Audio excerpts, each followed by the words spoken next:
Hey, it's me again, James Few. Recently I came across this interesting article about Hillary Clinton. Hillary Clinton has a Wall Street problem, and it goes far beyond speaking fees by George Mitrovich. The overriding issue for me is Hillary Clinton seems tone deaf in the greatest single threat we face as a democracy: the ever-widening wealth divide. Hillary Clinton is tied to Wall Street and she cannot untie herself. In 2013 alone, Hillary Clinton received $8,900,000 in speaking fees. Source: her campaign disclosure statement. When she was asked by a reporter why she had accepted the money, she answered, "Because it was offered." In the night of the New Hampshire primary, when Hillary Clinton lost to Senator Sanders by 22.4 percentage points, a group of women correspondents for NBC News sat with Brian Williams for a discussion of the campaign they had just covered. I was greatly taken by what Andrea Mitchell said about Secretary Clinton. She spoke of the times she had traveled with the secretary in trips abroad, of the times she and other reporters had with the secretary in those long flights, that in those moments they experienced Hillary's authentic self, and that she, Ms. Mitchell, had lovely memories of those times together.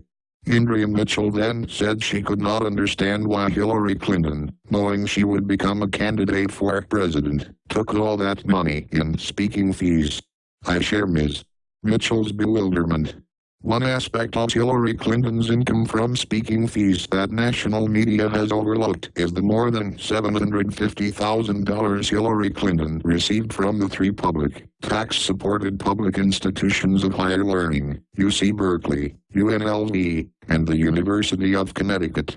It has been pointed out to me that her commencement fees were funded through private parties. Sorry, that doesn't change the equation. In fairness, since 2007 the Clintons have contributed more than $14 million to charity, consistently giving away more than 10% of their income, which is what a good Methodist, Mrs. Clinton, and a good Southern Baptist, President Clinton, would do, honoring the biblical standard. Finally, for now, in the matter of Hillary Rodham Clinton, I must state my profound disappointment with the candidate over her refusal, if elected president, to reinstate Glass-Steagall, which, as an issue, is not going away, since Senators Elizabeth Warren and John McCain have now introduced legislation to bring it back. The greatest single failing of Bill Clinton's presidency was his repeal of Glass-Steagall. From that would ensue the near death of America's economic system. Bill Clinton won't apologize for it and Hillary Clinton won't bring it back, if elected. Vice President Biden has said the one vote he most regrets having cast in his U.S. Senate career was his vote to repeal Glass-Steagall and bash Joe Biden was in the Senate 36 years. I am also troubled by her failure to endorse the call for a $15 minimum wage, which Senator Sanders supports, and the New York Times criticized her for. Yes, I know, Wall Street hates it, but do the math. There are more people working for minimum wages than there are Wall Street millionaires. It is my considered view on Glass-Steagall that, unless Hillary Clinton recants her position, she will not be elected president, because she will not be the nominee of the Democratic Party. The campaigns continue. The only certainty ahead, uncertainty. Here I am back again following Super Tuesday. So what did you expect? You think you won something? This was a victory, all right. A huge victory for Goldman Sachs. Have you heard any of the transcripts from Hillary's speaking engagements? I didn't think so. Let me tell you something about campaign finance. Well, first, let me ask you this question. Do you think those that contribute to a candidate's campaign expect nothing in return? I have this video I want to present about the Glass-Steagall Act, also referred to as the GSA.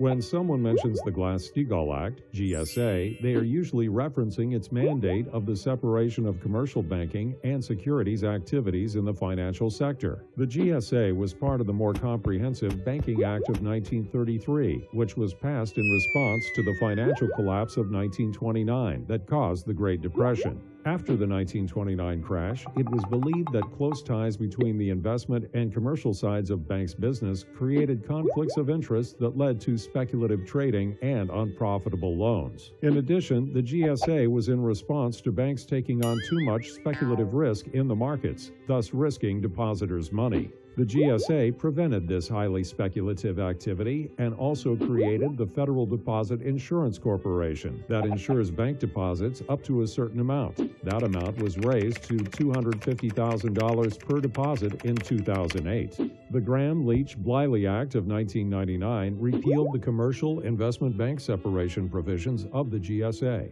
Some people argue that the global financial meltdown of 2008 was caused by speculative risk-taking in the investment arms of many banks, the very thing the GSA was supposed to prohibit. Let me speak to you about Donald Trump for a minute. Trump did not come out of obscurity, and politics is very much like Hollywood. Getting votes is similar to getting ratings for a TV production. Donald Trump's campaign has all the elements of a Celebrity Apprentice reality television show. Lots of drama, heated debates with contestants screaming and yelling at each other. And somehow Donald always gets the last word. Here's the thing, Trump only needs one advantage: he's the boss of his campaign. Politics is not real, it's window dressing. You put out whatever fashionable statement that the polls say will create excitement amongst the voters. Even if you get it wrong, you can always say they misquoted you or took your statement out of context. Here I am back again following the Republican debate in Detroit. They really went after Donald this time. Like always, he fired right back. Do you think the polls will change on Friday here in Michigan? Some idiots believe that, because Donald Trump is a billionaire, that means he can get things done. He'll get things done all right, like more tax cuts for his billionaire associates, while destroying the environment. Through massive deregulation of the government, he'll get things done. Abbott and Costello thing, but we all know he's a billionaire though. And we all know that he inherited wealth, but he built on that wealth. And when you build on wealth in America, you create jobs, you create opportunities, you get things done. And that's what America wants. They want things to be done right now. Because he's... One more thing I wanted to bring up concerning the Bernie Sanders campaign. No matter how much we believe in Bernie's message, you must admit that he is very far to the left of the Democratic Party. In 1935, there was a Democratic candidate by the name of Huey Long, who was campaigning against FDR. Huey Long was also very far to the left at that time. I think Bernie has to be very careful that he does not disillusion the voters by giving them false hopes. I don't think enough people are sold in this political revolution yet. Take a look at this video clip from the FDR documentary. April the 28th, 1935. After 2 years as president, Roosevelt was preparing to run again. Fear is vanishing. Confidence is growing on every side. We have survived all of the arduous burdens and the threatened dangers of a great economic calamity. Roosevelt's words exuded confidence, but in the spring of 1935, despite all he had said and done, the economy was still in deep trouble. The unemployment rate was a staggering 20%. Now, as he looked toward re-election, Roosevelt faced mounting political attacks from those who were angry with his economic policies. For a united campaign against New Deal policy. His most powerful opponents were the leaders of business. In 1933, they had gone along with his National Recovery Administration, with all of its rules, in the hope that they would prosper. They had not. And now they attack the growing tangle of government regulations as a threat to free enterprise. The businessmen were winning support even in the president's own party. Al Smith, who had been Roosevelt's mentor in New York politics, now said that Roosevelt's way was the communist way.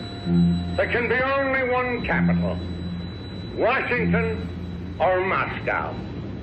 There can be only one flag, the Stars and Stripes, or the red flag of the godless Union of the Soviet.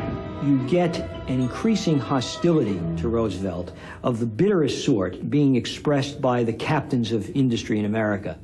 They call him a traitor to his class. They accuse him of trying to Sovietize America. They truly hate him. Now, what did Roosevelt do with your fellow townsmen? And Senator Huey Long of Louisiana, a demagogue if ever there was one, denounced Roosevelt with equal fervor for doing too little with government. Long eagerly promoted his own plan. We propose that no family will have less than from $5,000 to $6,000 of the homestead, the things that it goes to make a home, and no family will have less than from $2,000 to $2,500 annual income on top of that. According to Long, the cure for the Depression was simple. The rich had too much money. It should be taken away from them and given to the poor. Based on his share the wealth plan, Long developed a national following and boasted that he would be the next president of the United States.